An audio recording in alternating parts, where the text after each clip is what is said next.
It's Thursday, February 24th. You're tuned into Real Talk. A lot to talk about today. This is real life all around us. I know it's a day where people are describing their doom scrolling as maybe more difficult to process, maybe more tough to wrap their mind around than at any other time. Of course, there's a lot going on here at home on home soil.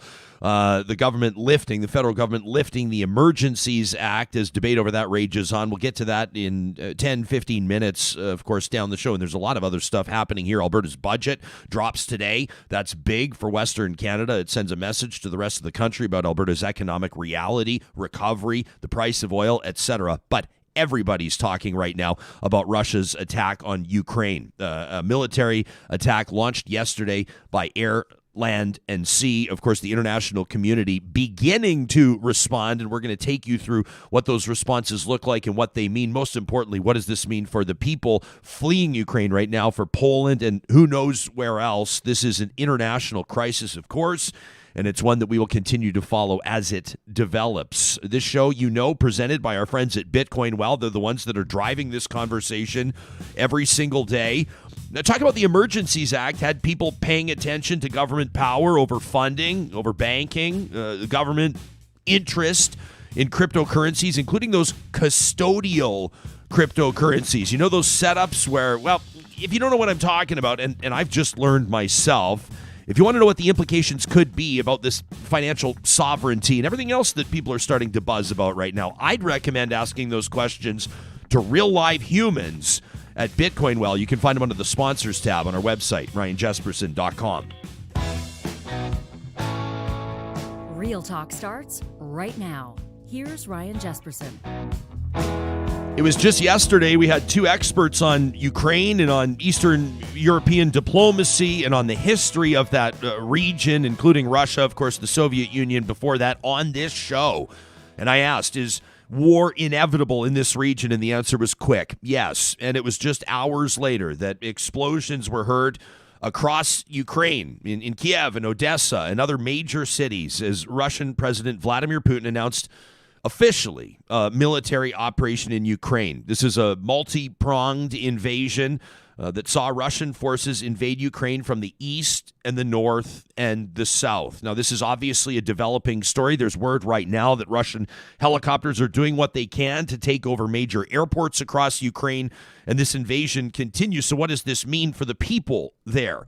There are reports, casualties, speculation right now, but it's been announced that dozens of Ukraine soldiers have been killed to this point, and thousands upon thousands of Ukrainians, of everyday people fleeing their homes in the first hours after this invasion began, crossing into Poland. That's the closest point possible for an area that's expected to see up to 1 million refugees. And if you're watching us live on YouTube right now, you can see some of these images out of Kiev and other major Ukrainian cities. Traffic absolutely gridlocked as people are fleeing this invasion. Now, Canada's Prime Minister Justin Trudeau, to this point, we're talking to you at 10:35 Eastern Time, it's 8:35 Mountain, condemning Russia's attack on Ukraine and calling on Russian President Vladimir Putin to withdraw all military forces from the country, says that Russia's actions will be met with severe consequences. And what does that mean? There's some rumbling that quick and effective cut of economic ties from the European Union and from NATO nations, including energy, which could mean fuel rations or could have other short-term implications for people around the world, could be the quickest way to bring Russia to its knees. We heard speculation and opinion yesterday from one of our experts. Russia is not a superpower. It is the, Sam, what was the word that they used? Did they say it was like the remnants of a superpower? The remnants of a superpower. And there's been suggestions that the Russian economy could be brought to its knees, which could make this war more costly than what Vladimir Putin could afford. Announcements on that to come, but Canada's official position, potentially most clear, in a statement from Canada's ambassador to the UN. This was Bob Ray at the UN Security Council. This was just hours ago. This is not an option. This is not something that say, well, if you'd like to do this, perhaps you'd like to consider doing it this way. We're not asking any nation state, any member state to do us a favor. We're asking them to follow the rules and to follow the law. Follow the rules and follow the law.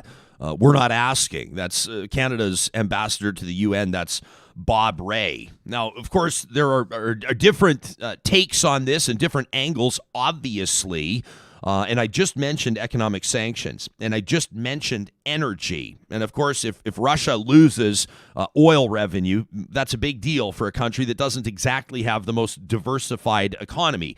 Alberta's premier will certainly be talking about energy markets today. Alberta's budget, of course, expected to be one that could be balanced or could even show a surplus within the next couple of years, depending on the politics of it. But energy factors in. And the fact of the matter is, oil around the world is a key talking point when it comes to conflict. Alberta's Premier Jason Kenney, in statements yesterday, had this to say. President Biden, a year ago, arbitrarily and retroactively vetoed the Keystone XL pipeline that would have delivered over 800,000 barrels a day of responsibly produced oil to help fuel the American economy. Today, the United States imports over 800,000 barrels a day of oil from Vladimir Putin's Russia, enriching the Russian treasury to finance Putin's aggression. This makes no sense as a matter of national security or of energy security. And so I call on Prime Minister Trudeau to pick up the phone and call the president and say it is time to move away from from financing Russian aggression through these massive energy imports. Keeping an eye on our live chat here on YouTube. I see a take from Erica here who says, well, listen, economic sanctions are flaccid. You know, it's like if your kid's in the driveway smashing your car with a baseball bat, you tell him if he keeps doing that, he won't get his allowance. That from Erica. Interesting take on that. Others, of course, some of you are saying, listen, my family is Ukrainian. I am Ukrainian. We have family in the region. Our thoughts are with you. We always want to hear from you, by the way. Just a reminder, a quick reminder, talk@ryanjesperson.com is where you can get in touch with us anytime. Gina says what's going on in Ukraine makes this convoy look pathetic. We're going to be talking about the federal government lifting the Emergencies Act in just a moment. A lot of people, I've seen some of the chatter online on social media saying, boy, isn't this a perspective check here? I'm not sure it serves us well to start comparing the two scenarios. They're obviously apples and oranges, but an emergency or a threat to democracy or the stability of a government or the safety of a nation. Boy, is this ever a wake-up call for Canadians, isn't it? Now, on that economic front, on the sanctions front, during an emergency summit today, EU leaders, obviously hours ahead of us, announced that they will impose new sanctions on Russia, freezing its assets, halting its banks' access to European financial markets, and targeting what are described as Kremlin interests over its, quote, barbaric attack on Ukraine. This per senior officials. Now, keep in mind, for perspective, oil prices this morning, we're talking to you Thursday morning, obviously, broke through the $100 mark U.S. Brent crude up 8.5%. That's a 52-week high. That's the highest that it's been all year. All of this context matters. Ukraine's President Zelensky calling this morning for blood donations. How's that for another perspective check? And then there's 45. Everybody's talking this morning about what Donald Trump had to say about this. Can you imagine what the scenario might be if Trump was still in the White House as Russia moved like this? The former president on Tuesday describing Russian President Vladimir Putin's invasion of Ukraine in an interview, a radio interview with a show called the Clay Travis and Buck Sexton Show as genius and savvy. Have a listen to this. I said, this is genius. Putin declares a big portion of the Ukraine. Putin declares it as independent. Oh, that's wonderful. So Putin is now saying it's independent, a large section of Ukraine. I said, how smart is that? And he's going to go in and be a peacekeeper. That's the strongest peace force. We could use that on our southern border. That's the strongest peace force I've ever seen. There were more army tanks than I've ever seen. They're going to keep peace all right. I guess what I take from that is that as bad as this is, it could be worse if he was still president. Like, I'm not sure if you had Donald Trump, and maybe he would have at least one sane advisor in the Oval Office that would be saying, Mr. President, you cannot say savvy and genius at this point. But I do feel like the world dodged a bullet, Sam, with Trump out of there. Is like really, this is the yardstick we measure leadership against now, is whether or not the reality TV buffoon that used to be there, like, he would have attacked back. He would have thrown nukes at them. He would have got his buddies in North Korea to come help out. I don't know what he would have done. Roll the dice. That's how you would have known what Trump would have done. But let's be honest, right now, the world is going to be looking. Obviously, there will be NATO implications here and involvement here. Already is to a certain degree, but people will be looking to the United States to be one of the stable players throughout this, right? That's the biggest hammer that can swing on the global stage right now. So what does this mean, generally speaking? And of course, as episodes of Real Talk come, as this story develops, we'll be keeping you in the know, so you're always up to speed. Ukraine's foreign minister calling for severe sanctions on Russia. Now, obviously, nearby Lithuania has declared a state of emergency immediately following that invasion. France says Leader Macron will respond without weakness to what they're describing as Russia's act of war. On the sporting front, I mean, the Champions League final's been moved from St. Petersburg in wake of Russia's invasion of Ukraine. Tonight, two Russian superstars in the National Hockey League will face off as Alex Ovechkin's Washington Capitals play Artemi Panarin's New York Rangers. Panarin has been on the record, and some have said has paid a price for being publicly very critical of Vladimir Putin. Meantime, the Great Eight, as they call him, perhaps soon to be the National Hockey League's all-time goal-scoring leader, could be in the next few years. Alex Ovechkin, surefire Hall of Famer, has been very friendly and has aligned himself with Vladimir Putin. It's not the most important story to follow, but it's an interesting one. As we say, Real Talk covers news, politics, and pop culture, real life. Follow the developments from sports journalists that are debating right now on Twitter whether or not Alex Ovechkin, and for that matter, Artemi Panarin or Evgeny Kuznetsov, or for that matter, Andrei Vasilevsky, or any of the other Russian stars in the National Hockey League, athletes, pop culture stars, are they obligated to comment on this? Do their political alignments matter? Should they be considered to be politically credible? That's an interesting one I'm keeping an eye on. China has rejected calling Russia's move an invasion, urging citizens in Ukraine to just stay home. People are keeping an eye, of course, on the stock markets. Russian exposed European stocks taking big hits today for obvious reasons. And the UK, Germany, and other G7 nations vowing massive sanctions against Russia. So NATO says it will beef up its eastern flank. And in days to come, we'll see what that means, as we can see, of course, in live monitors here in our studio, that these attacks, and I'm sure that you're watching at home, this is just one of those days. The aggression continues, Ukraine declaring martial law as cities are reportedly suffering barrages of artillery and missile strikes.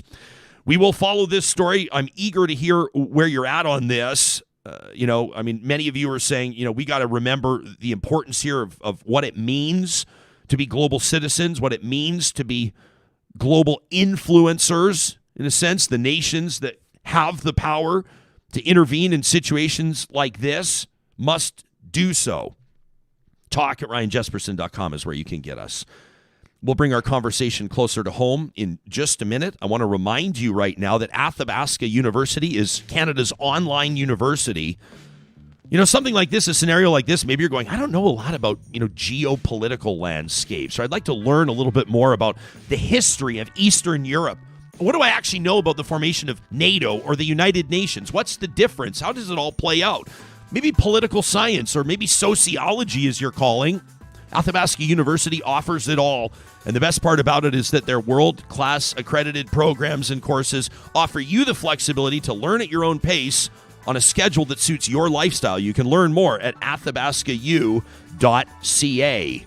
We also wanted to talk to you about Park Power's deal right now. The promo code is back at parkpower.ca. You can get internet, electricity, and natural gas from Park Power. It's even better than just locking in, right? I mean, right now, a lot of people that have been on these variable rates are getting a look at their utility bills through these cold snaps, and I saw one gal say hers was low 400s. It was 900 this month, more than double.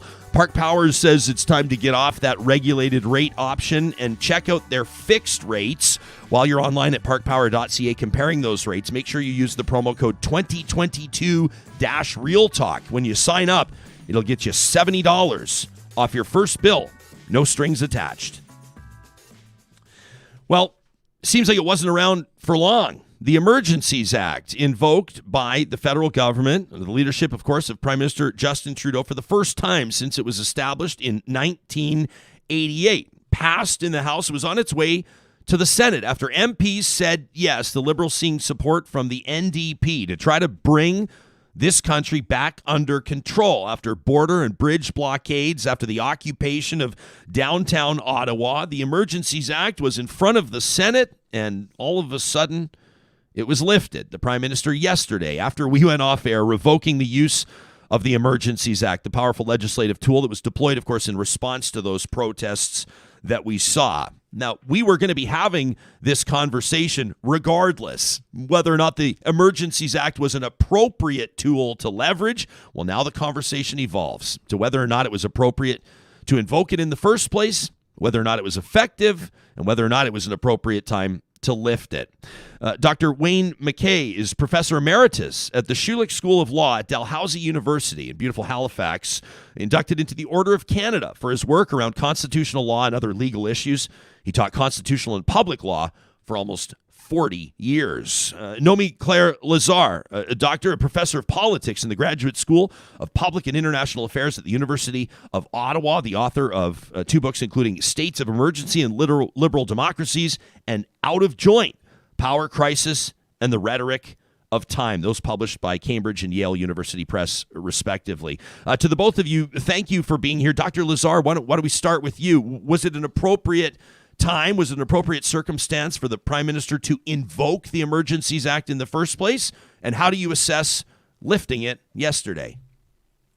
Well, first of all, I think it's important that we keep in mind that with emergencies, it's often not an objective answer to the question of whether something constitutes an emergency. Sometimes it's very clear. So the existing mechanisms for maintaining public safety simply can't manage the situation, and we have to call on extra powers. But often it's a little fuzzy, and so it is entirely appropriate that we would sort of continually revisit whether the legislation was rightly invoked or not. And that's exactly what we saw with the parliamentary debate, then with the debate moving into the Senate. And now we'll see further discussion as the inquiry gets going shortly. And then, of course, moving along into the annals of history. And so we may make different evaluations at different times. Certainly that's what happened with the previous legislation, the War Measures Act, when Trudeau invoked it in 1970, there was huge public support at the time. And then over the course of time, it came to be a black mark on the senior Trudeau's record. Now, with respect to whether it was the right time to lift that legislation, I'm very pleased to see that it was lifted, because we do want states of emergency only to be in effect as long as is strictly necessary, and the powers to be used to be strictly proportionate.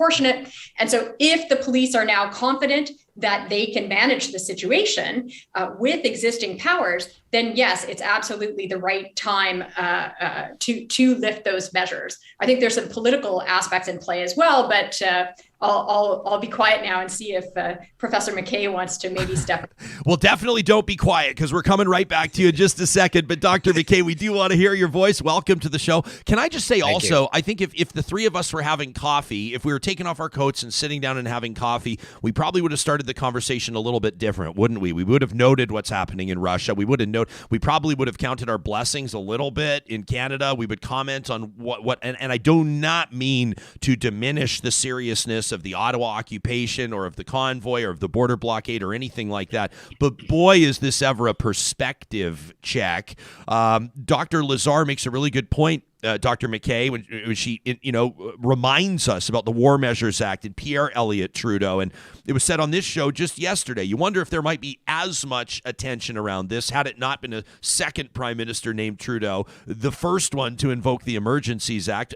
Where are the parallels here? How do you sort out the differences? How are you processing the two Trudeaus invoking these two different acts? Well, first of all, that is a very interesting element to this, the two Trudeaus in history and having that parallel for sure. Secondly, I certainly support your perspective point that in light of what's going on in Russia and Ukraine, this is an important issue, but it's not the biggest.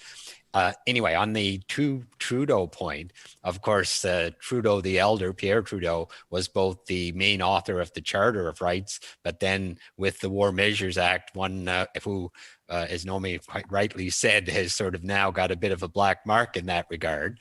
I don't know if that'll be the case with the Justin Trudeau situation. On the timing of this, I agree that this is probably a good time to end it if they feel that they can handle it otherwise, because that is the definition of how the emergency should work. It should only work when you need it, and it can't be handled by regular laws. So I think that's important. But I think in some ways it's pretty big. It has those parallels, but it has some pretty big contrasts as well. A lot of people have gone back and looked at the famous "Just Watch Me" news clip with Pierre Trudeau, and there was no just watch me moment with Justin. In fact, somewhat the opposite in the terms of being almost semi-apologetic. We're only going to use it as long as we have to. It's going to be temperate. It's going to be proportionate. It's going to be regionally and geographically targeted. And I think, to be fair, he kind of followed through on that. So there was a difference in style in how they did it. And there's a big difference between the War Measures Act and the Emergency Act as well. Dr. Lazar, I can see you nodding your head to that. Before we get to you, let's hear from the Prime Minister. This is what Justin Trudeau had to say just yesterday. And today, after careful consideration, we're ready to confirm that the situation is no longer an emergency. Therefore, the federal government will be ending the use of the Emergencies Act. We are confident that existing laws and bylaws are now sufficient to keep people safe. Of course, we'll continue to be there to support provincial and local authorities if and when needed. Nomi, your take on that? Well, I think that one thing which is particularly encouraging is the fact that the provincial emergency was lifted at the same time. And so there we get a sense, because we have Tories at the provincial level and Liberals at the federal level, that this is not partisan, that there is agreement across levels of government that the police can handle the situation. And I think there is also, it is also important to pay attention to the political element. So of course we want these things not to be political, but they can't help but be. And as Trudeau has made decisions, not just Trudeau, but from the Ottawa police on up, one serious consideration has been how this would be, what the spin would be on the other side, how this would be perceived. And then, of course, as it sort of blew up into a global event, then also how Canada would be perceived. So every move might create martyrs, might create a situation that could spin out of control. And so the decision and so beyond the fact that it's the right thing to do, it's also a politically strategic thing to do, to hand those powers back as soon as possible to kind of deflate this rhetoric around dictatorship that has begun to fly around. I thought it was interesting for me to just observe how John and Jill Q. Public were understanding the implications of the Emergencies Act, talking about how people were having their bank accounts frozen and people were losing access. And then I said, well, people could, not necessarily people are. And there were somewhat what I think have been deemed to be inaccurate or misleading tweets from some politicians, including Mark Strahl, a member of parliament, a Conservative member of parliament out of BC, who claimed that one of his constituents in Chilliwack had made a $20 or a $50 donation, had her accounts frozen, and there seemed to be some cynicism around that. An RCMP document accidentally leaked to a journalist showed that the RCMP had found no validity to that claim. MP Strahl, meantime, says he's not going to betray her privacy by sharing any further details, which I think we all recognize to be, pardon my French, bullshit. But it did not help public consumption and then digestion and understanding of what this actually meant. The general public, I think, thought that this was much more serious or far much more of an overreach than it actually was. Dr. MacKay, is that a fair statement, or am I sort of rose-colored glasses viewing this thing?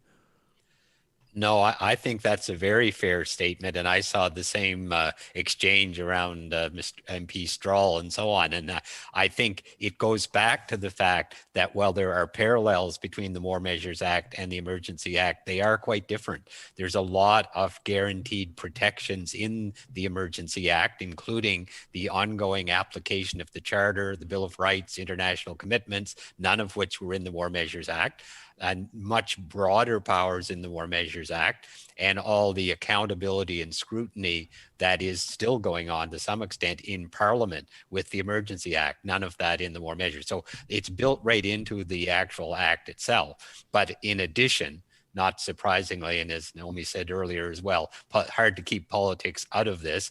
There's a bit of politicking about what's really happening, when in fact, I believe the Minister of Safety early on this contributions question said, we're not interested in somebody making small donations and looking into that. We're interested in looking at the platforms. We're interested in looking at money that's directly financing illegal activity. That's what we're looking for. Now, that's not a total answer. The act is probably broad enough that they might have done that, but they said they were not going to do it, and I don't think they did do it. And the fact that they did exit as quickly as they have also kind of supports that it was a fairly surgically targeted use of the Emergency Act, which still doesn't mean it's minor, but it's better than a kind of overreach, which so many other politicians are saying it is. Wayne, I'm so glad that you brought up foreign funding. And Dr. Lazar, I'm going to hand the conch right to you, I promise, because you know what gets a lot of people's hackles up, and I'm coming to you, as you know, from Western Canada. We're talking to you from Alberta. Alberta spent about $4.5 million on what we call the Allen inquiry, right? It was an inquiry. I mean, it was a bullying tactic to try to scare environmentalists is what it was, but they wanted to identify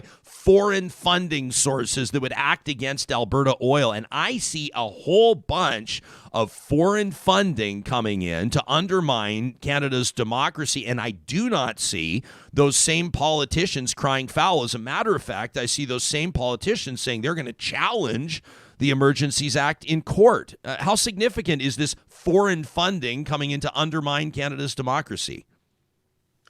Well, I think that's, or actually, Professor MacKay, why don't you take that one? Because well, either way, but I certainly would support that point, that I think that that's one of the really alarming things, and perhaps one of the better justifications for invoking the Emergency Act in this situation is the fact that there is significant foreign funding, millions, tens of millions of dollars, and at least more than 50% on both the GoFundMe and Give, Send, Go funds. And that's something that we should be very concerned about as Canadians. And in particularly when you have people also talking about overthrowing the government and those kind of things. So I think that was a really important element. And Nomi, you may or may not share that. I do, generally speaking, and I do think that as the world becomes smaller in various ways, that we need to have conversations about, foreign influence of various kinds, including funding. Two points that are worth noting with respect to the financial orders under the Emergencies Act, which I think were sort of skirted over a little bit. One is that because the Emergencies Act states explicitly in the preamble that it is to work together with the International Covenant on Civil and Political Rights, not just with the Charter of Rights and Freedoms, it would not have been possible for somebody's account to have been frozen, except in error, if that person, if this sort of mythical Brienne had given money before the Emergencies Act had come into force, because the International Covenant on Civil and Political Rights states that even, and it's very explicit about this, even under a state of emergency, you cannot make retroactive laws. So if someone committed or did an action before it became criminal, it's not criminal, even once that the orders came down. So that's one point that I think is really important to have out there, as we look at how these orders were used. Another important point is that there was some fuzziness, and we'll want to see this play out in the inquiry afterward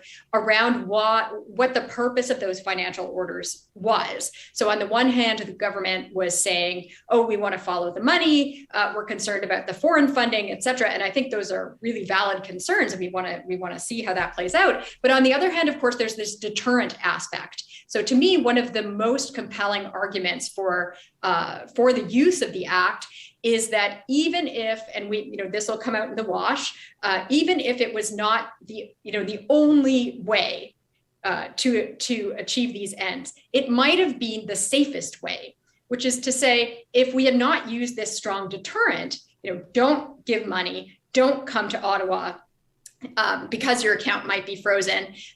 If we had not used this deterrent, we probably would have had a lot more people joining up. We would have had fewer people leaving, and the more people that were present here in Ottawa, I'm sitting in central Ottawa right now, the more likely it would have been that somebody would have got hurt, or that more people would have got hurt. So this is also a conversation we're going to have. Maybe there were just powers available to the police that didn't get used, and again, I hope that comes out in the wash. But this financial power, even if not strictly necessary, even if not the only way, it might be that it was the safest way, and that's something that we should take into account. Well, and I think that that's such a great point, Nomi, like the safest way, because there's a lot of very healthy and very legitimate questions around whether or not this could have been brought under control or managed without invoking the Emergencies Act. It's a fair question for sure. I feel like, I don't know if the two of you have ever made meatballs, but like a lot goes in, and you get like your eggs and your onions, and you get your breadcrumbs or your panko, and you get your pork and your beef. And so I'm just going to do these like meatball questions at the end, because we've got to get you back to your callings and your jobs and your obligations today. And we've got Ayla Brook, a big rock star, hanging out in our green room right now. We got to move. So I got all these observations. We could talk for an hour.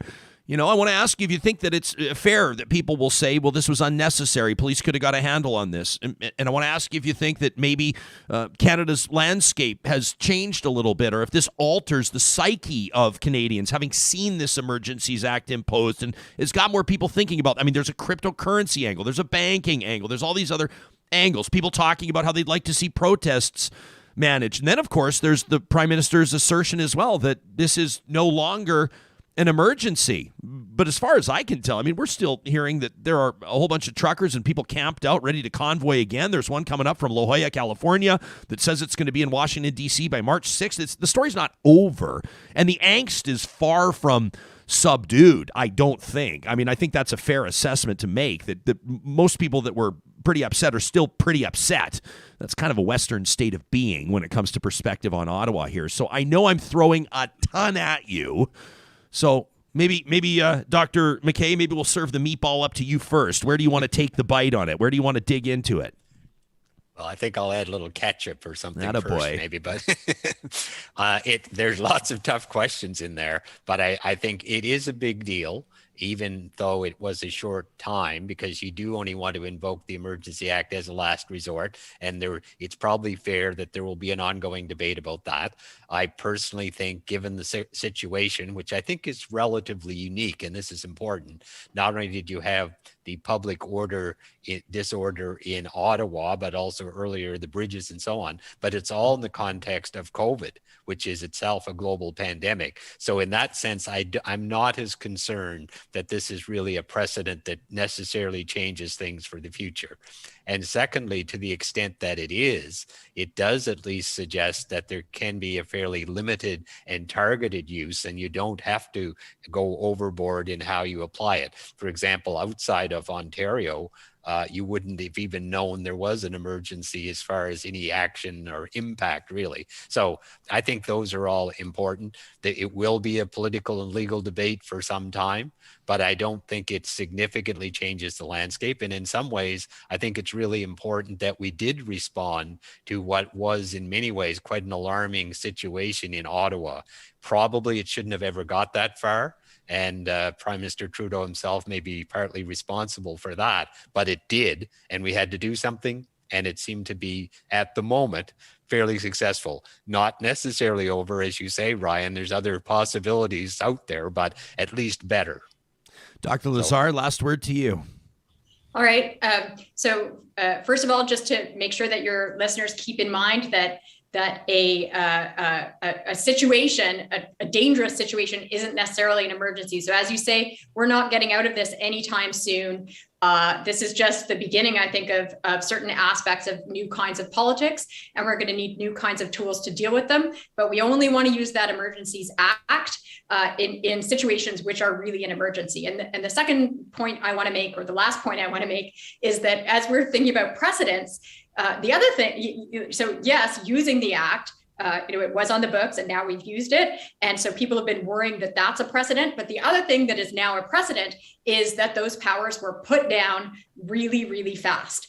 And so, as someone who studied the history of emergency powers across lots of jurisdictions, back before the Roman Republic, it did make me think of, the kinds of informal constraints that we put on emergency action, one of which is just the honor of the person who has the power. So back in Rome, there was, in 458 BCE, there was Cincinnatus who, was given dictatorial power, and he solved the crisis and he put the power down. And then for the next 400 years, he was held up as a hero for having done that. And we want to, not that I'm saying, Trudeau's a big giant hero or whatever, but we want that informal constraint, that idea that it's a matter of civic virtue, that if you have to use this power, you put it down as fast as you can. So let's hope that also sets a precedent. Absolutely excellent analysis from Dr. Nomi Claire Lazar out of the University of Ottawa, where she's a professor of politics in the grad school there of public and international affairs. And Dr. A. Wayne MacKay, Professor Emeritus at the Schulich School of Law at Dalhousie University in Halifax, Nova Scotia, of course, inducted into the Order of Canada for his excellent work. We knew that the two of you were going to be good, but thanks for making this sort of understandable, you know what I mean, accessible to those of us that aren't big deals like you. We appreciate it. Thanks very much. Yeah, you got it. You can check out, by the way, Dr. Lazar's books, States of Emergency and Liberal Democracies with Cambridge University Press, and Out of Joint, Power Crisis and the Rhetoric of Time with Yale University Press. And I have hosted this show long enough to know that if I make an impromptu comment about the formation or the composition of meatballs, that if I drop into the YouTube live chat, there will be a healthy debate on the best way to make meatballs. And that's exactly what's happening as well. The Watcher says that you want to make your meatballs with no crust white breadcrumbs. 100%. Others of you were shocked, like Amber, shocked to hear me talking about mixing pork into meatballs. You have to do that, Amber. Absolutely 100%. But there are different ways to integrate that. Of course, some are saying you got to, obviously focus on the texture of the meatball, and there are different ways to accomplish that excellent texture. Some of you are talking about the different ethnicities that factor in here. For example, would maybe an Italian meatball look a little bit different than a Swedish meatball? Implications there with regards to their composition. So Real Talkers, you keep this stuff going. And if you're ever catching this show, I know a lot of you get it on the podcast, but if you're ever watching us on YouTube, make sure you keep an eye on those comments. Even if you're watching later, you can see where Real Talkers were at. Sometimes they're focused, and sometimes the live chat is just like in an entirely different place. We'll pop in and, I don't know, Sam, Sarah, you both kind of keep an eye on it. Hoyles, we've seen that live chat in some circumstances get to a point where I'm not even sure that we're watching the same show. So we have a lot of fun, and we're glad that people are along for the ride. We'll check in with Sarah just a little bit coming up, and we've got Ayla Brook standing by right now. But the show does not go on without mentions of our incredible sponsors, and I wanted to put these three together because these are three of our sponsors that all have blogs on their websites with really great learning opportunities. That's kind of the whole point of Real Talk. We always want to make sure that we're in the know, that we understand what's going on with issues around us, and that can include matters like energy. What about kubienergy.ca? They have a blog section on their website, solar information, detailed information, and vetted articles on solar energy systems, like how to install solar panel systems and some of the regional implications here. Kubi operates in Alberta and BC. What about the Canada Greener Homes Grant? That could make your solar install a whole lot more affordable. There's the Clean Energy Improvement Program. If you live in our home city of Edmonton, the Edmonton Solar Power Rebate. Did you know these exist? You can read about all of them on the blog at kubienergy.ca. I always enjoy checking out the blog page at granddog.ca as well. Grand Dog Essentials, quality raw food. On their blog, how to properly thaw and store raw dog food. We had to figure that out ourselves. The best way to manage Moses and Monroe's food. You can't have it all thawed out all the time for obvious reasons. What about probiotics or prebiotics? Why are they so essential for your dog's health? You can learn more about yeast symptoms and food allergies in dogs and even what your dog's poop is telling you. It's a good indicator of your dog's health. You can read out more at the blog page at granddog.ca. And of course, our wine of the month is Kendall Jackson. You know it. It's one of the most prominent, celebrated, and popular wine brands in the world. At kj.com, you can check out their blog for some great recipe ideas, including mushrooms 3 ways, duck breast with charred eggplant, even how to cook crab. And of course, they've got all of the wine pairings right there. Make sure you ask for Kendall Jackson wherever you buy fine wines, and you make sure you let them know that you heard about Kendall Jackson on Real Talk.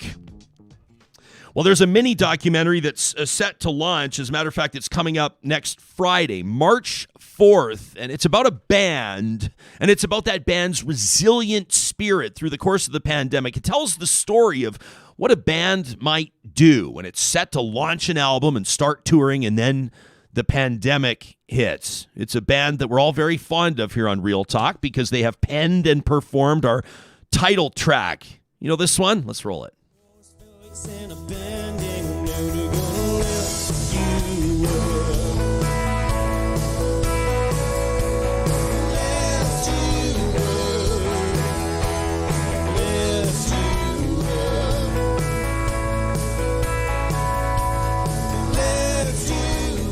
Of course, you know that tune, Lift You Up. It's the title track of Real Talk, and it's one of my favorite tracks on the album, Desolation Sounds by Ayla Brook and the Soundmen, released on Fallen Tree Records. What a pleasure to welcome, for the very first time in this show's history, the frontman, the straw that stirs the drink, Ayla Brook. Welcome to Real Talk. It's good to see your face.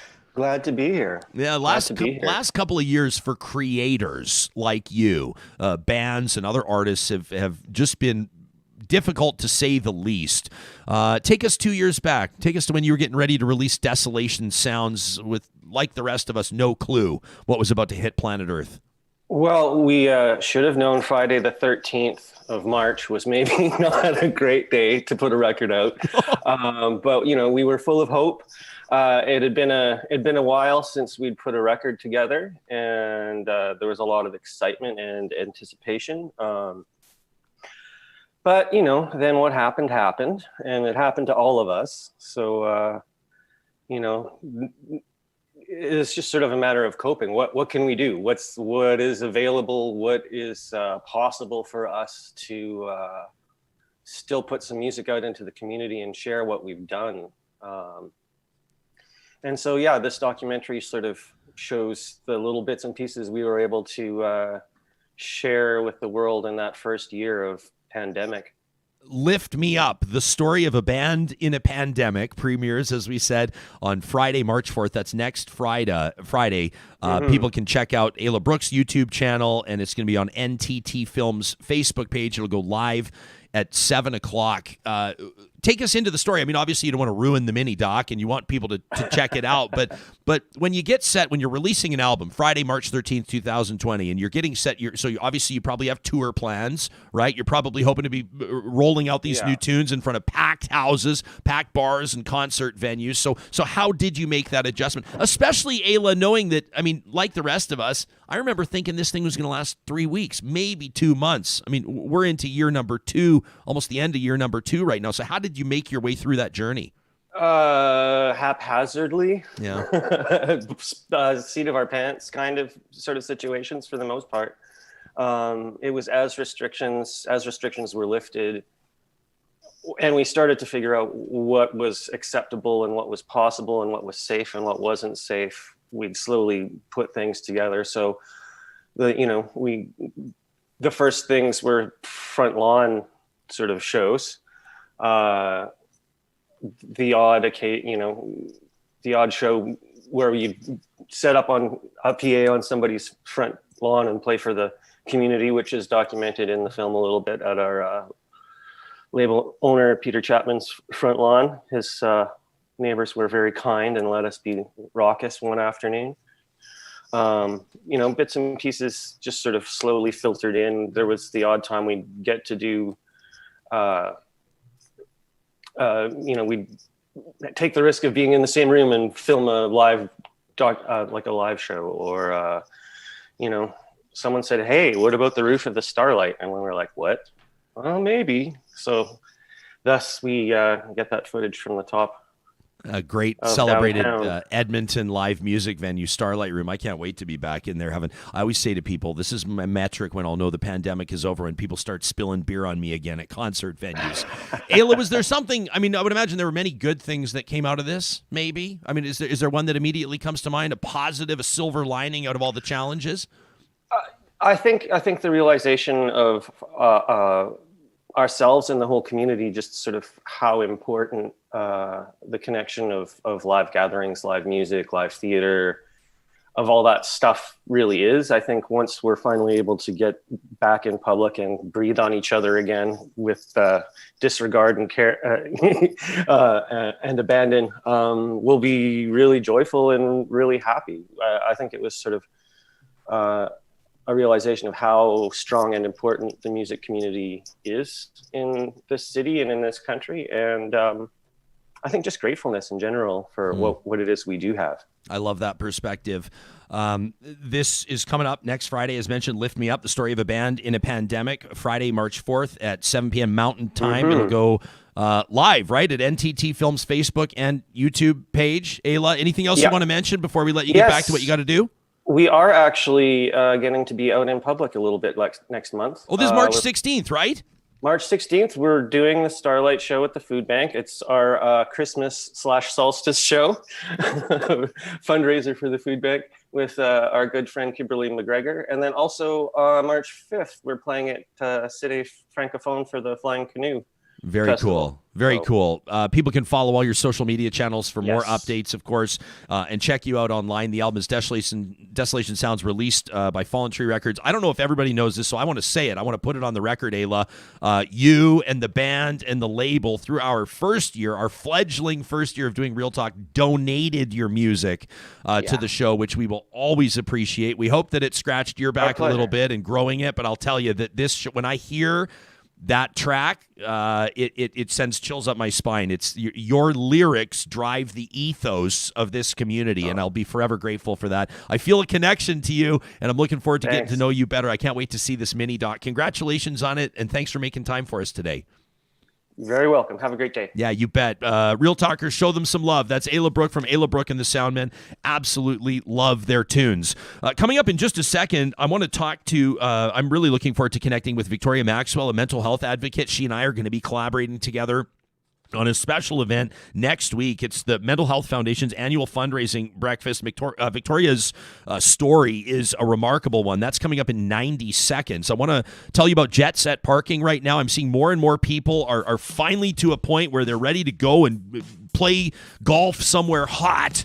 They've had enough of the cold weather, and they've got their booster shots, and they're ready to rock. If that describes you and your family, if you're going to be flying out of Edmonton's International Airport, I implore you to go to jetsetparking.com right now and book your airport parking. Book your spot using the promo code REALTALK. You'll be parking at EIA for $7 a day. That's way less than what you're going to pay without that promo code and without booking ahead. Now, you can book 24 hours in advance all the way through till travel to the end of the year, till the end of 2022 at jetsetparking.com. Make sure you use the promo code REALTALK. Now, yeah, I know it is probably cold and snowy unless you're one of those that's joining us in San Diego. We hear from people in Northern California. We're not going to say you annoy us. We love you and we cherish you. But here, our ground's not starting to thaw yet. But that doesn't mean that it's not time to start thinking about landscaping and bringing our outdoor spaces to life. Mike and his team at Eden Landscaping on their website. We've been kind of digging into the websites today, haven't we? I want to encourage you to check out their portfolio.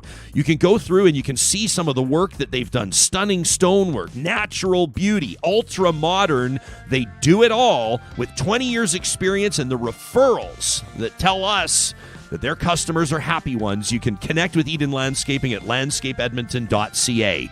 And I've told you how excited I am to be driving this Dodge Ram. It's the crew cab, the Longhorn edition, one of the most beautiful vehicles I've ever driven, beautifully capable on snowy roads. And, of course, it fits everything I need in there, including the dogs on the way to the dog park. You know, at Sherwood and St. Albert Dodge, they've also got the Ram 1500 TRX.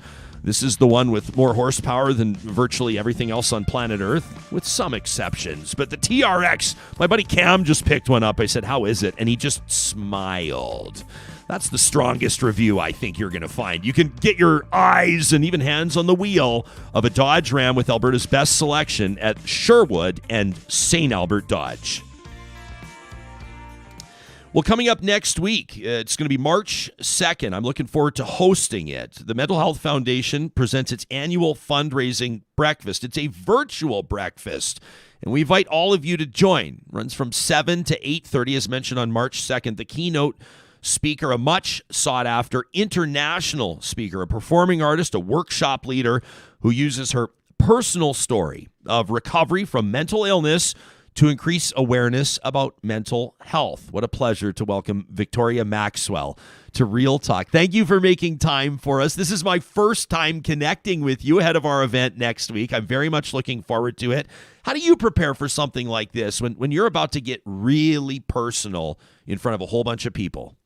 Oh, that's a great question. Well, to some degree, it's every time I share my story, it is almost liberating and therapeutic in a way, because this is a experience that used to be very shameful for me. There's a lot of stigma still around mental illness. I went through psychosis, bipolar disorder, anxiety.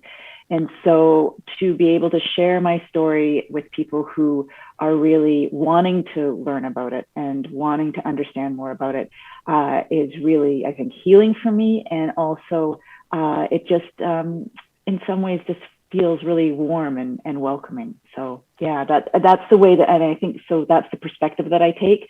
If I took the other perspective that, nobody wanted to hear, then that would be a whole other type of fear that I would have. So that's not the kind of anxiety you want to have. Well, there's evidence all around you, if I call it your career or your personal experience, that people have great interest in what you have to say, and you've certainly made an impact in a lot of people's lives. You were named one of Canada's top leaders in mental health by the National Centre for Addiction and Mental Health Centre, honored with the National Difference Makers Award.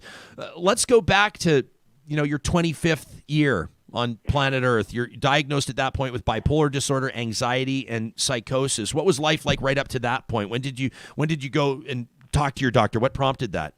Well, what happened was I actually didn't talk to my doctor, which I think is one of the difficulties, is that I was struggling with anxiety and very, very deep depression. I was working as an actor at the time, and so there were a lot of financial insecurities that were happening, a lot of rejection, but also just there's family history of mental illness in my family as well.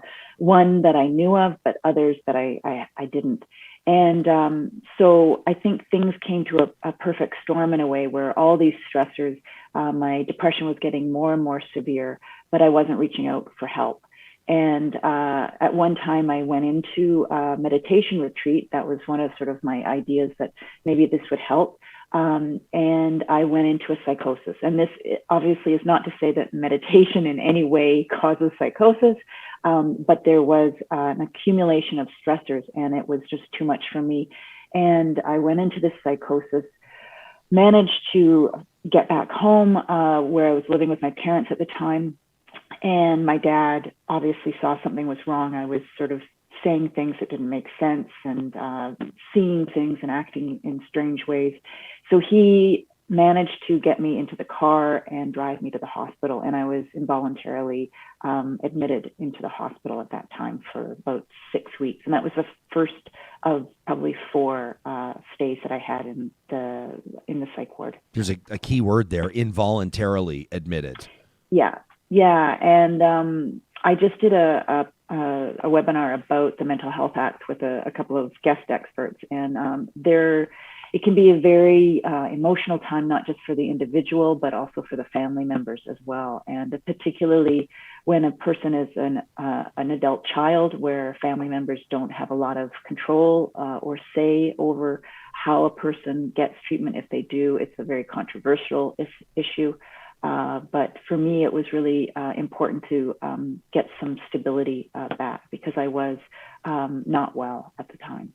You took you tell people as part of your presentations oftentimes that it took you about 5 years to accept the diagnoses? How much of that was stigma related? How much of that was personal or other factors? And as you look back or reflect on that now, how significant was that 5-year period for you? It was extremely significant. I wish it had been shorter. And really, it was stigma, and it was personal. It was what is called internalized stigma. So it was a lot of the stigma that I had, the ideas that I had of what it meant to be a person with a mental illness. My reference point really was only sort of newspapers that I had read, where it was really sensationalized stories, or, you know, people who had fallen through the cracks. And I was really afraid of what that could mean for me.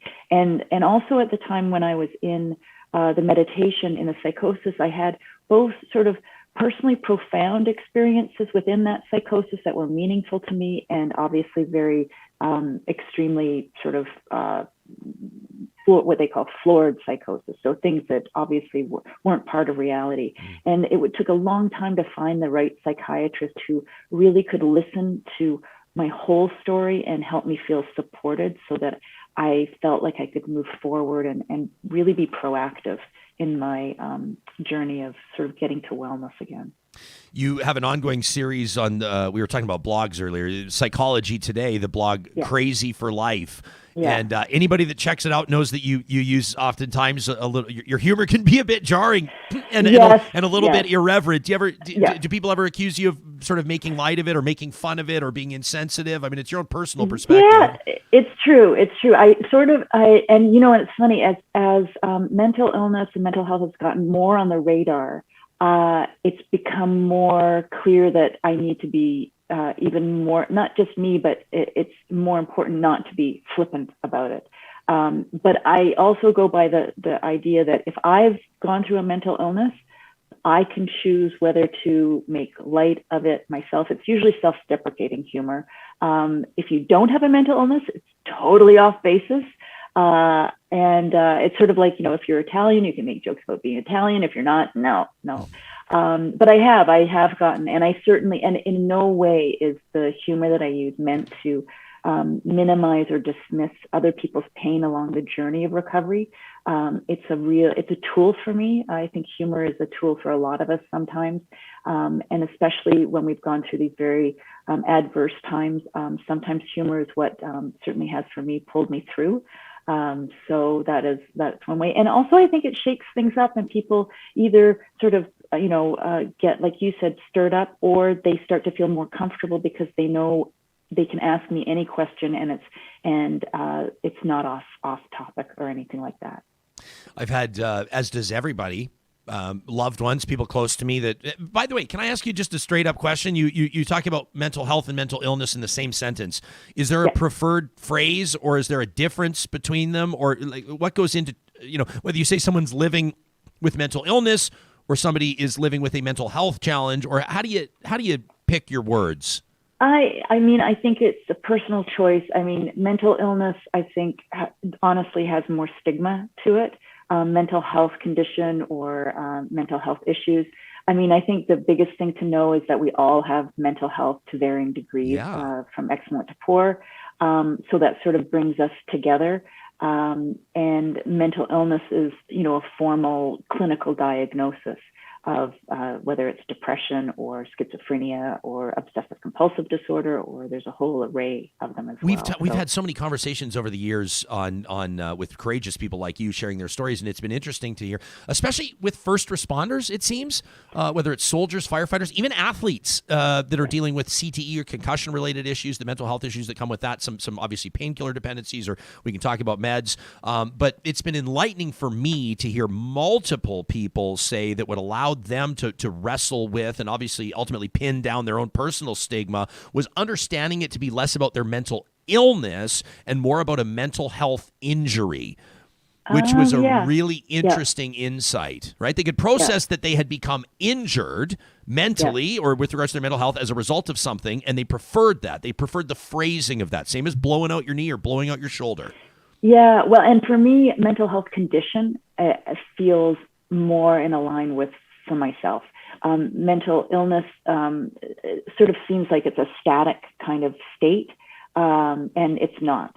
I mean, I still may have episodes of anxiety or depression and things like that, but I go back to sort of feeling well again. So yeah, I think and I think depending on how it comes, like for me, it didn't necessarily come from one event. I mean, there was trauma in my background, so that really influenced it. And there's many people, like I said, that have mental illness in my family. So there's a whole raft of factors that sort of influence whether someone has a mental health condition or a mental health injury. Yeah, we're talking to Victoria Maxwell, who's going to be the keynote speaker at the Mental Health Foundation's annual fundraising breakfast coming up March 2nd. I'm honored to be hosting it. You can find tickets to the virtual event at mentalhealthfoundation.ca. Jill on our live chat says we need to hear more stories about people thriving with mental illness, not just stories that end sadly. You know, more people live fulfilling lives with mental illness than we think. And what about this? I mean, this is a courageous comment from Stelly on our chat, who says, I was taken to Alberta Hospital without my consent when I was 19 years old. I thought I was going to the University of Alberta, and it was incredibly traumatizing. Victoria, for people listening on the podcast, they wouldn't have seen your eyes just drop there. I can tell that resonated with you. How can someone best support a loved one or a person they care about who's struggling with a mental health issue, but maybe isn't ready or doesn't want help yet? Yeah, that's the question that I get most often. And for me, it's really about continuing or building that rapport and trust with the person. For me, what was really important, I felt very estranged from my parents when I was first diagnosed. So that was very difficult both for them and myself. But what I did sort of subconsciously know, I think, but they continued to try to make contact. And they did everything they could to understand what I was going through. So they got as educated as they could. And they just and what I really knew is that they were eventually going to be my soft place to fall, because they really had my back, and they were as non-judgmental as possible. So it would, I think, though, I mean, I wish there was an easy answer. I wish that I could say if you just did A, B, and C, someone would have insight and go, oh, of course I need help. And so I like to say it's a marathon, not a sprint. And you just never know where that window of opportunity is going to happen. So for me, it was really connecting with me also just outside of the concern they had about my mental health and my mental illness. So friends who just wanted to hang out with me made a big, big difference. And then mentioning concerns. And one of the other things is, what are the goals that I have that might be impacted by my mental health? So instead of saying, please go get treatment, take some medication, are you wanting to have a bigger circle of friends, or have a job on a more regular basis? And so sometimes going through the back door that way can help. I'm looking forward to seeing you again in just a few days. Yes, me too. Yeah, it's going to be a powerful event, I know. Yeah. It's March 2nd. That's next Wednesday. And we're going to be gathering, of course, virtually. Maybe one of these days, Victoria will be able to do this live and in person. Oh, my gosh, that would be so great. How about, so you've been speaking for a while. You've been doing this for a while. How much do you miss a full room? Oh, gosh. Right? You don't know. I mean, I can still feel and connect with people, sort of like, I don't know, energetically or something, sense the engagement, but there's nothing like a live audience where you can see people's eyes and hear people's laughter and stuff like that. There is a certain technique where you have to, do a punchline and, and sort of assume or hope that there's a laugh at the end. A friend of mine's doing stand-up comedy through the pandemic on Zoom, and I'm like, oh my God. I don't know how you do it, but anyway, and especially with someone like you're laying it all out there. You're hard on your sleeve. The eye contact with people is really important. Nonetheless, it's going to be a powerful day. I know it's the Mental Health Foundation's annual breakfast. Again, mentalhealthfoundation.ca. Victoria Maxwell, the keynote, kind enough to join us today. We'll talk to you again soon, and thank you for this. Absolutely. Thank you so much. I look forward to it. You bet. We'll see you next Wednesday, everybody. That's coming up again, 7 a.m. Mountain. That's 9 a.m. Eastern. You can join virtually wherever you're coming from, and I know that it's going to be a great event and fundraising for a great cause through the Mental Health Foundation. We'll check in with Sarah Hoyles, the producer of this show, in just a moment. Before we do, Sarah, of course, is keeping an eye on developments in Ukraine. It's a Russian declaration of war. I mean, the European Union and NATO officials have condemned Russia's attack. They're vowing to hold the Kremlin accountable here. This is a story we will be covering, obviously, in days and weeks to come. On the sponsorship side of our show, there was a big announcement made just a couple of days ago by our friends. We used to refer to them as Local Waste, and they've rebranded and done a really nice job of it. Local Environmental Services encourages you to keep it local. You know, some people say it's only garbage, they say, but not us. They say that your community deserves better service, better prices, more support for local causes. You can check out their revamped website. They did a beautiful job at localenvironmental.ca to learn more about residential pickup, garbage, recycling management, landfill management, water hauling, vacuum trucks, front load, roll-off bins. They do it all. Portable toilets even. No crap, Sam. Portable toilets. They do it. They've been doing it for... I had to. I was going to say no shit, but I didn't know if they wanted that in their ad, so I won't. Well, now it's in their ad. I'll just say we can bleep it out for the podcast. Yeah, maybe we'll talk about that later. Maybe we'll bleep that part out for the podcast. Localenvironmental.ca is where you can find the team at Local Environmental. And don't forget, of course, obviously, Trash Talk. Will I recycle some old emails tomorrow? No, I will not. I will roll off fresh ones. A Trash Talk coming up on tomorrow's edition of Real Talk presented by Local Environmental. Hey, we're coming up on the 1st of the month. The 1st of March is going to be here before you know it. It's a Tuesday. Circle it and make sure that you visit Friesen Brothers, 16 Alberta communities, home to Friesen Brothers. And on the 1st of every month, it's 15% off all grocery purchases over $75. That is a big savings for families where I know it feels like everything's getting a little tighter these days, doesn't it? Utilities are more, fuel's costing more when we're filling up our cars. I mean, it's just everything's costing more. 15% off on the 1st of the month at Friesen Brothers. For more than 65 years, they have been Alberta-grown, Alberta-owned. Friesen Brothers, from their family to yours. And if you're feeling like something grab and go, something quick, and you happen to be near a Dairy Queen in Northwest Edmonton or Sherwood Park, I encourage you to check out their brand new burger menu.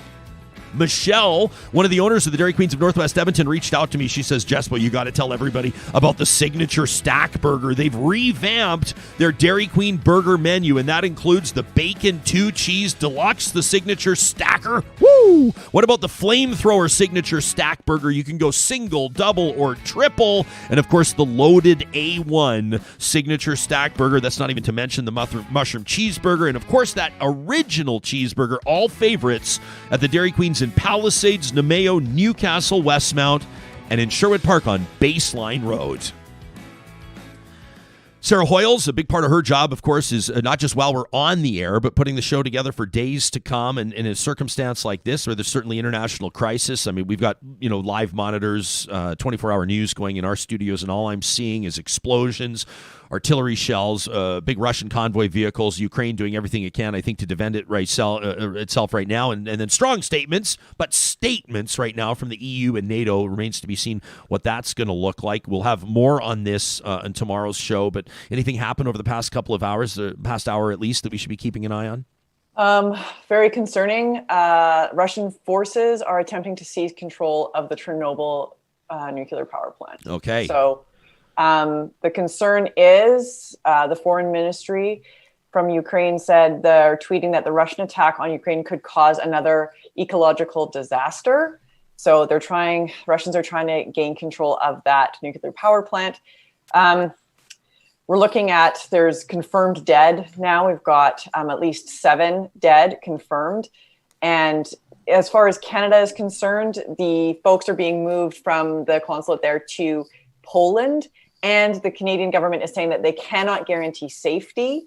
Their ability to keep Canadians safe there is extremely severely limited, and Canadians should not rely on the government to help them leave the country. The UN is also saying that they will step in. They're trying their damnedest, and they will try to help folks in any way, shape, or form that they can as far as the refugee element. Okay. Gosh, there's so many angles to cover on this, Hoyles, aren't there? I mean, and we will in days to come. I mean, this is sort of day one. Yesterday we're sitting there talking about what this means and could this lead to conflict. And I think it's a testament to the guests that you booked. People can check out those interviews from yesterday saying that this is absolutely inevitable. 100% it's going to happen. But you take a look even at the sports angle. And I talked tonight about, when Alex Ovechkin and Artemi Panarin face off, and these are two Russian superstars on ice that have very different allegiances or feelings about Russian President Vladimir Putin. People are saying, well, Alex Ovechkin should answer for this. Others saying athletes don't have to answer for anything. But what about the IOC, the International Olympic Committee? It's strongly condemning the breach of what's called the Olympic truce. And I saw that they released this statement at Olympics.com. People can read that if they like. Olympics.com is where you'll find that condemnation. They say the breach of the Olympic truce by the Russian government, this UN resolution adopted by the UN General Assembly back in December of 2021, by the consensus of all 193 UN member states. The truce begins 7 days before the start of the games and ends 7 days after the closing of the Paralympic Games. Thomas Bach, the IOC president, reiterating a call for peace today. Expressing this in speeches at the opening and closing ceremonies of the Olympic Games, says, observe your commitment to this Olympic truce. And then, quoting John Lennon, says, give peace a chance. Well, folks are saying that, this is to the point now where probably Russia should be banned from the Olympic Games, at least in the short term. Japan and Germany have seen a sanction like that in past. This is per Steve Wilson's reporting, a former reporter for the Olympics with with the AP, the Associated Press. It says this is the third time in 14 years, third time that Russia has violated that Olympic truce resolution. In 2008, during Beijing, Russia went to war with Georgia. In 2014, during Sochi in Russia, Russia annexed Crimea, and then says, and that's not even to mention the doping scandals. So this is, to say the least, something that'll be sort of a multi-pronged response, I think, from the international community, and the one that we'll continue to keep an eye on. Well, before the Olympics began, Putin went and met with Xi Jinping in China, and I can only imagine what they spoke about. But there is silence right now. You mentioned that China said that they're not going to interfere, and also silence. So there's obviously an agreement between those two countries that, we're going to stay out of each other's business. We're going to let you run China. We're going to let you run the Beijing Olympics. That's whether it's 7 days from now or today, this aggression is unfounded, illegal, inhumane. I could go on and on. Yeah, we've got a bunch of people sort of sifting through and processing what they're hearing right now. Like, what's the end game of trying to seize Chernobyl? It's capped off. It's potentially not a threat. Others are going, wait a second, they're invading from the north. What's going on here? Debbie simply says prayers for Ukraine and all those who have family affected, and that's not lost on us as well. There are many Canadians with family there. It's why our coverage will continue. One of the reasons why, in meaningful fashion, tomorrow coming up on the show. Obviously, we'll take a look at Russia's invasion of Ukraine tomorrow. Plus, Alberta's budget, by the way, drops today. It's a huge day for the province of Alberta, so we're going to be taking a look at that tomorrow. And as we get set to wrap here, also wanted to let you know we've got a couple of non-conflict related guests coming up tomorrow here. So number one, coming up on the show, the Federal Minister of Tourism. He's a member of Parliament out of Edmonton. Randy Boissonneau is going to join us. Now, I know he's going to want to talk about tourism, and there are certainly implications with regards to COVID. And so we're going to learn more about what's going on with regards to border regulations, flights that Canadians will be looking to get on or get off, and what does the tourism industry look like. But of course, Randy Boissonneau's sitting around the cabinet table. So we'll talk Emergencies Act, we'll talk Russia, Ukraine, and then a roundtable on conspiracy theories. Not which ones are real, but who believes in them? How do they get started and how do they spread? That's Friday's traditional Real Talk Roundtable coming up tomorrow. In the meantime, like, share, subscribe, and we'll talk to you soon. They're gonna let you